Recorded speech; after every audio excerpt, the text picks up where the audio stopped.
Good evening, everyone. Welcome to Dread Time Stories. I'm your host, Dr. Phobia, and tonight, dear patients, I want to wish you all a Merry Christmas.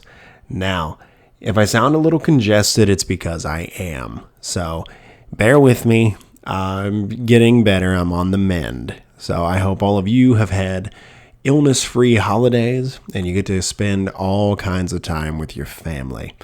Now, before we begin tonight's tale, I'd like to reveal the answers to the last episode's Creepy Detective. Story number 1, The Food Run Gone Awry, is actually a personal story. It was told to me by a friend of mine who lives in rural Kentucky. It is still an ongoing police and actually federal investigation. Story number 2, The Creeper on the Roof. That was sent in by a subscriber. So I would like to thank Riku4758 for sending that in.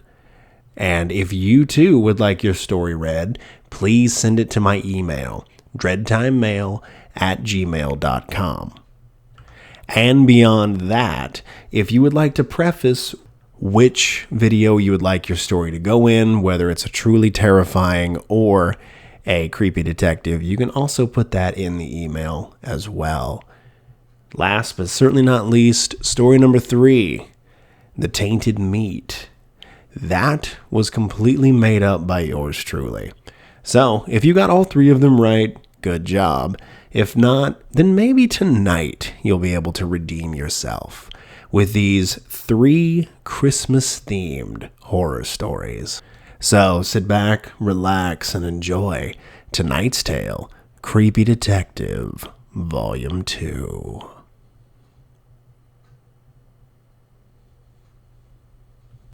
My dad used to be an over-the-road trucker.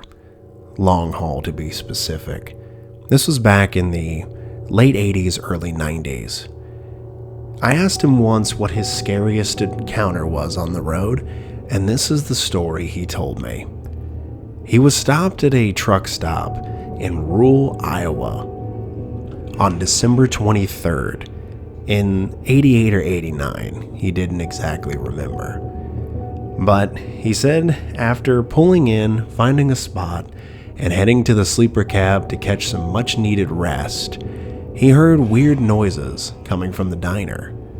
So he looked out and saw 5 people dressed in S&M gear. You know, the whole leather and chains.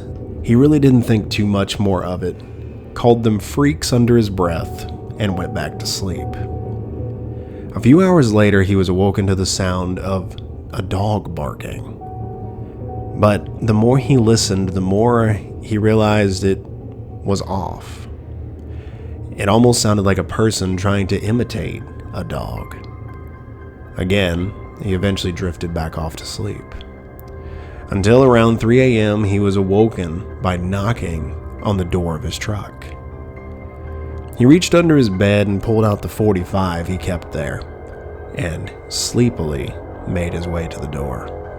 He barely rolled down the window and he noticed one of the guys in the S&M outfit. "Can I help you?" my dad said. Yeah, man. We're just going around to these local truckers and just seeing if, you might need some company." No, bud, I don't swing that way." "Oh, no, man, not me. He then gestured down. And sitting on all 4s next to the man, my dad said was a fairly attractive blonde woman in the same S&M garb with a ball gag in her mouth. "Yeah, man, you see my bitch here. She'd be the one you'd be spending some time with." "No, sorry, man. Happily married. Don't need to get involved with anything that you're doing here." "Are you sure, man? You know, she's real good and she'll give you a good time." "Bud, did you not hear what I said? I'm not interested. Now go away." "All right, man, it'd be a real shame if, something happened to your rig or, what you're hauling."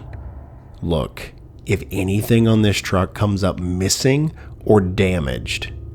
My dad then waved the .45. You'll be dealing with the business end of this. Got it? Yeah, man. Yeah, I got it. Good. Then it better stay that way. The guy and the girl on the leash walked away, or crawled away, and my dad then returned very uneasy to the sleeper. He must have drifted off, because as the early morning rays of the sun pierced through the cab, he noticed something as he got up. There were flashing red and blue lights coming from the side view mirror.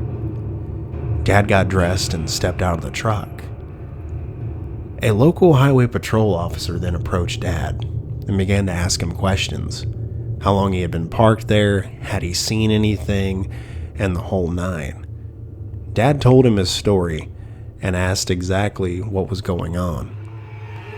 The cops then said that they had a deceased woman, and Dad noticed a gurney being put into the back of an ambulance. He asked the officer if it happened to be the blonde and then described her. The officer at first looked at my dad suspiciously, but then Dad explained everything, and the highway patrol answered yes. Dad gave him all the information that he could and said he would like to follow up if anything happened. Gave him his pager number, his company's number, hell, even our house phone. And off Dad went. Dad died 2 years ago, and he never got closure. Nothing ever came out in the newspapers or anything about what happened. So to this day, we still don't know if that blonde woman on the leash was killed by one of her own, or maybe she got into the vehicle with the wrong John.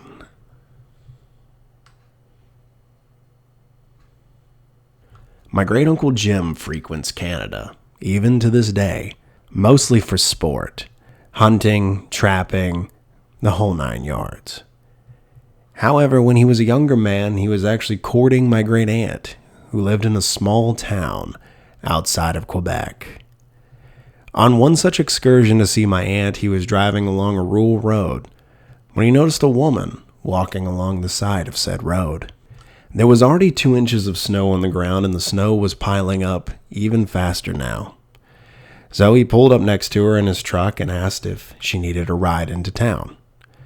She politely declined and said she walked that road all the time. She was actually a barmaid at the local bar. But my uncle insisted with the falling temperatures and the falling snow. But again, she politely declined.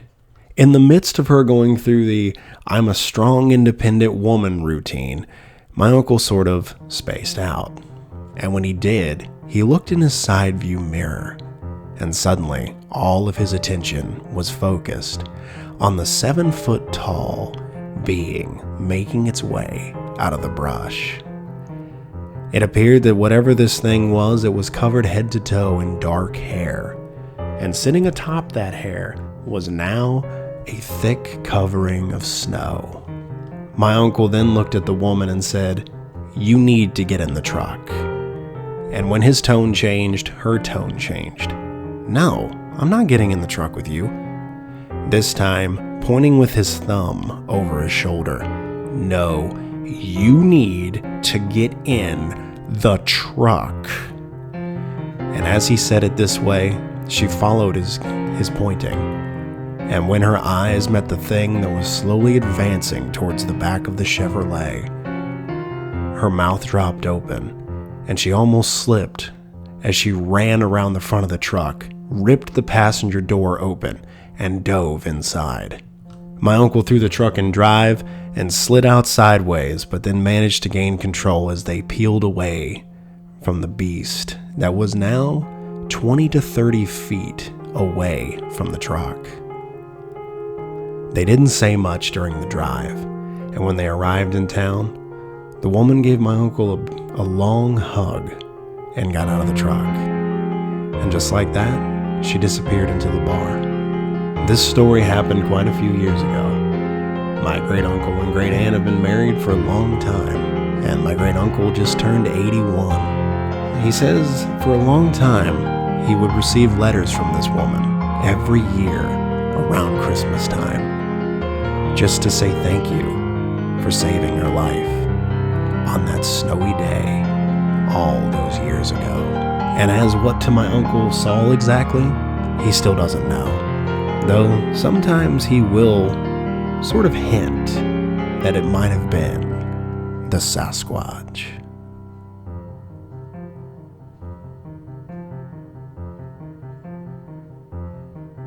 December 19th, 1997 will be a day that I'll never forget. I'm a cop, and on that same day, witnessed my first 12-car pileup in Vermont. The pileup itself was bad enough, but what would happen later that night would make me rethink my career. So, around 9 p.m., we get a phone call to go do a welfare check on a lady. Her neighbor had called. She said that her car hadn't left the driveway in the past 4 days. She was very much a go-getter, liked to get out, get all of her Christmas shopping done, and just go visit family in general. And for her to be home like that, there was something off. We knocked on the door and didn't get a response. So we went around and sort of looked to see if there was any open windows. And at one point, my partner hit his radio from the other side of the house. There's a body laying in one of the bedrooms. Go to the front door now. We both ran to the front door, kicked it a few times, and finally got it open. We went inside and headed for the bedroom. There on the floor was the homeowner, surrounded by her 8 cats, who had made short work of eating any exposed flesh they could. Apparently she had fallen and couldn't get back up, and after a few days of the cats being hungry, they started to eat her. It literally looked like something out of a horror movie. A lot of the soft tissue on her face and hands were just gone, and the cats were covered in it. But then, the part that almost made me fill my shorts happened. She moved. She was still alive. These cats were eating her alive. I keyed the mic and told them I needed an ambulance out here immediately. And within 10 minutes, they arrived, put her on a stretcher, and had her going to the hospital. Unfortunately, she did not survive the night. And those cats, well, in our panic of trying to get her out the door, we actually left the front door open. So now, there are 8 cats running around out there somewhere with a taste for human flesh.